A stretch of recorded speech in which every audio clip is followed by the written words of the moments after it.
മേളകൾ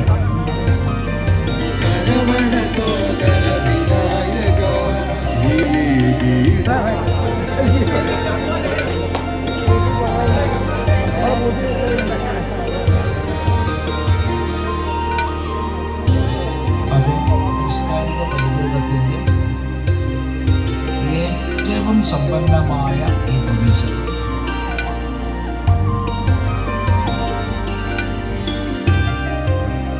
ശ്രീചക്രത്തിലെ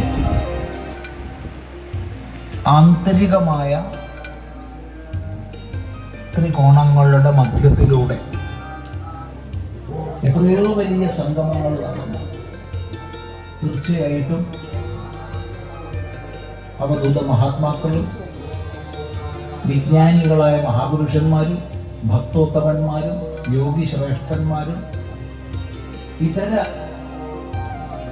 ദാർശനിക ശാസ്ത്രീയ മേഖലകളിലെ പണ്ഡിതരും മലപ്പുറത്ത് 16 MLA-മാരുണ്ടെങ്കിൽ നാമമാത്രമായി ഹിന്ദു 2 മാത്രമാണ്, 14 ഹിന്ദു അല്ല.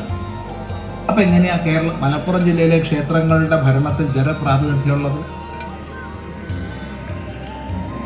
നമ്മളെ ഈ ഭാരതത്തെ ജഗദ്ഗുരു ഭാരതമാക്കി മാറ്റാനുള്ള ഒരു ഉപകരണമായി നമ്മളെല്ലാവരും ജീവിക്കണം എന്ന് പറഞ്ഞുകൊണ്ട് ഇങ്ങനെയുള്ള കാര്യത്തിന് ധൈര്യം കാണിച്ച് ആ ഭഗവാൻ ഒരു ഉപകരണമായി നമ്മളെ ആനന്ദവനം ഭാരതി സ്വാമികളെ ഉപയോഗിച്ചു. അങ്ങനെയുള്ള ഉപകരണത്തെ അഭിനന്ദിച്ചുകൊണ്ട് എല്ലാവരും നമ്മൾ കേരളത്തിലൊരു നല്ല മാറ്റത്തിനൊരു സ്റ്റെപ്പായി ഇതിനെ നമ്മൾ മാറ്റണം.